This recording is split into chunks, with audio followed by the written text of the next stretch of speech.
दोस्तों नमस्कार, वर्ल्ड जी के चैनल में आपका बहुत बहुत स्वागत है।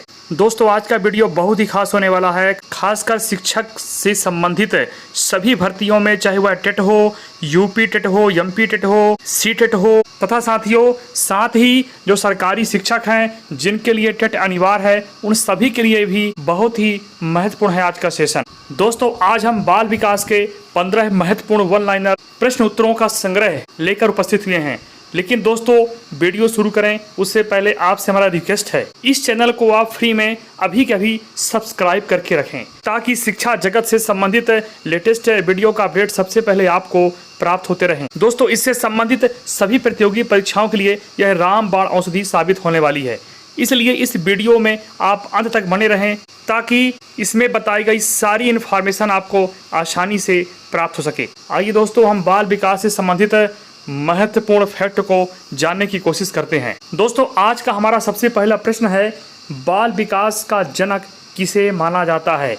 हमेशा परीक्षाओं में आपको देखने को मिलेगा, किसी भी राज्य की पात्रता परीक्षा हो या फिर सीटेट आदि सभी में ऐसे महत्वपूर्ण प्रश्न हमेशा पूछे ही जाते हैं। अगर आपने इस प्रश्न को बहुत ही बारीकी से समझ लिया तो एक ही बार में आपको सारा डाउट क्लियर हो जाएगा और बार बार वीडियो देखने की आवश्यकता नहीं होगी। इसलिए इनको बहुत ही बारीकी से और बहुत ही ध्यान से आप देखिएगा, इसको बिल्कुल बीच में आप स्किप नहीं करना ताकि हमारे वीडियो बनाने का उद्देश्य पूरा हो सके और आपको भी इससे संबंधित सारा इन्फॉर्मेशन प्राप्त हो सके। दोस्तों बाल विकास का जनक किसे कहा जाता है तो आप सबसे पहले देख पा रहे हैं स्क्रीन के माध्यम से, स्टैनली हॉल बहुत ही बड़े मनोवैज्ञानिक हैं जिन्हें बाल विकास का जनक कहा जाता है। स्टैनली हॉल ने सबसे पहले बाल विकास का वैज्ञानिक और व्यवस्थित अध्ययन शुरू किया।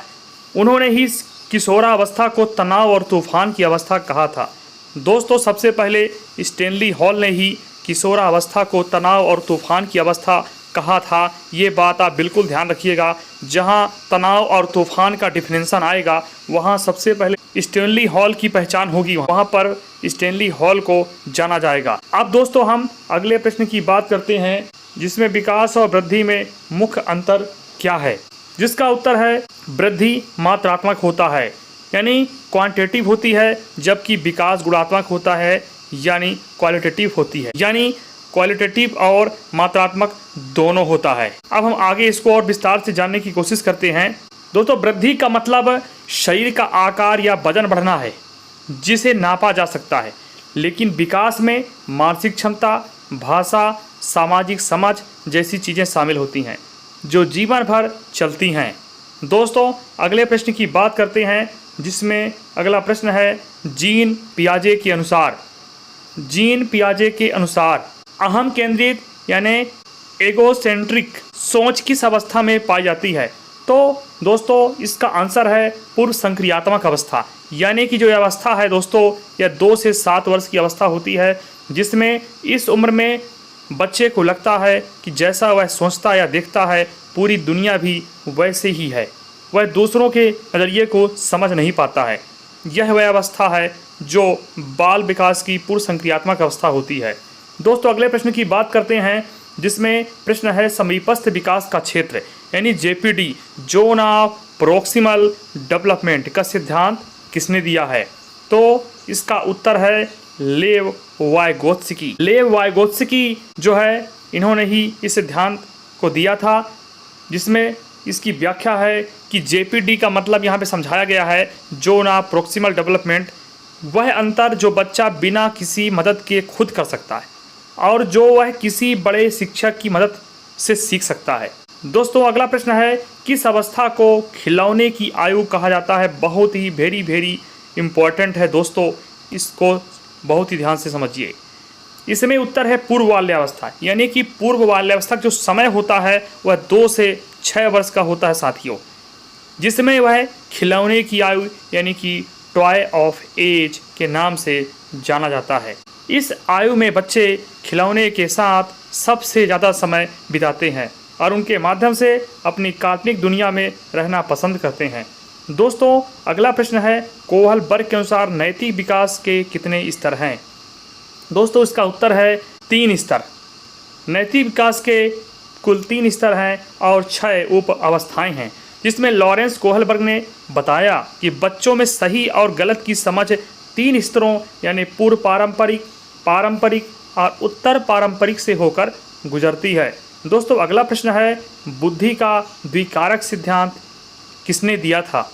इसका उत्तर है चार्ल्स स्पीयरमैन ने बुद्धि के द्विकारक सिद्धांत दिया था, जिसमें उन्होंने स्पष्ट किया है, जिसमें यह भी बताया गया है कि स्पीयरमैन के अनुसार बुद्धि के 2 कारक होते हैं, जी फैक्टर सामान्य बुद्धि जो जन्मजात होती है, और दूसरा दोस्तों एस फैक्टर यानी विशिष्ट बुद्धि जो हम वातावरण से सीखते हैं।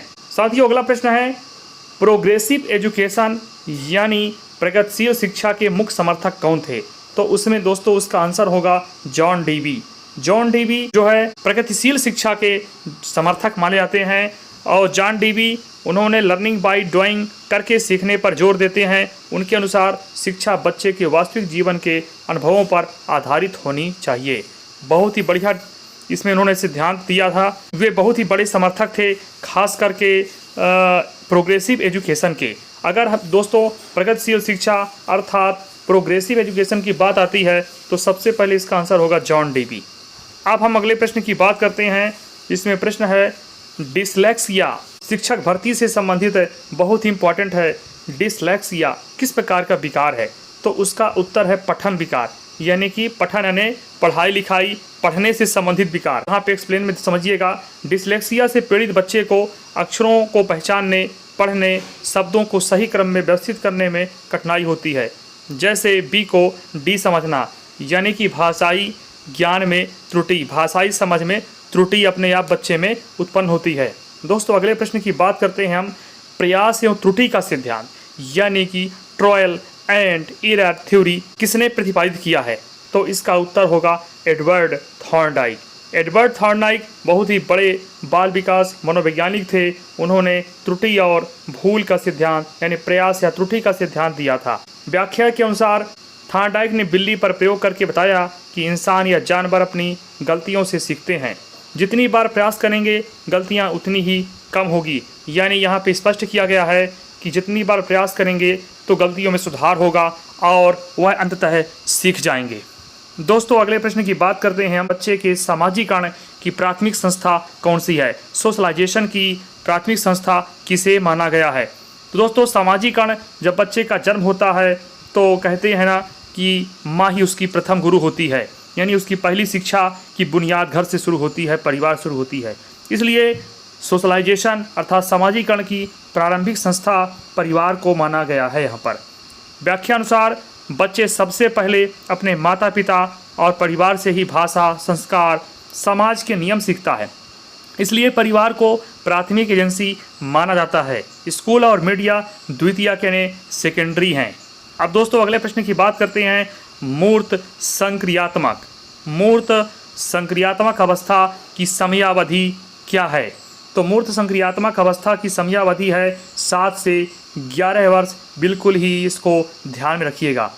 व्याख्या अनुसार जीन पियाजे के अनुसार इस अवस्था में बच्चा उन चीज़ों के बारे में तार्किक रूप से सोचना शुरू कर देता है जिन्हें वह साक्षात देख सकता है।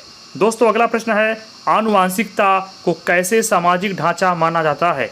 तो इसका उत्तर है स्थिर, यानी कि आनुवांशिकता को स्थिर ढांचा माना जाता है, क्योंकि आनुवांशिकता जो होती है दोस्तों वह पीढ़ी दर पीढ़ी स्थायी रूप से चलती है, इसलिए इसे स्थिर माना जाता है, स्टैटिक माना जाता है। व्याख्या अनुसार बच्चे को माता पिता से जो जीन मिलते हैं वे जन्म के समय से ही तय हो जाते हैं और उन्हें बदला नहीं जा सकता, इसलिए यह एक स्थिर सामाजिक संरचना है। दोस्तों अगला प्रश्न है, बुद्धि का सिद्धांत यानी थ्योरी ऑफ मल्टीपल इंटेलिजेंस किसने दिया था? तो इसका उत्तर है हार्वर्ड गार्डनर, यानी कि हार्वर्ड गार्डनर ने थ्योरी ऑफ मल्टीपल इंटेलिजेंस यानी बहुबुद्धि का सिद्धांत दिया था। दोस्तों याद रखिएगा, हार्वर्ड गार्डनर। अब व्याख्या के अनुसार बात करते हैं। गार्डनर ने बताया कि बुद्धि कोई एक सिंगल तत्व नहीं है, बल्कि कई प्रकार की होती है, जैसे संगीत की बुद्धि, भाषाई बुद्धि, तार्किक बुद्धि आदि। अब दोस्तों अगले प्रश्न की बात करते हैं, समावेशी शिक्षा यानी इंक्लूसिव एजुकेशन का मूल मंत्र क्या है? इसका आंसर होगा बिना किसी भेदभाव के सभी बच्चों को एक ही छत के नीचे समान शिक्षा देना। प्रश्न से ही स्पष्ट है दोस्तों, समावेशी यानी समान रूप से बिना भेदभाव के एक साथ जो शिक्षा दी जाती है उसे समावेशी शिक्षा कहते हैं।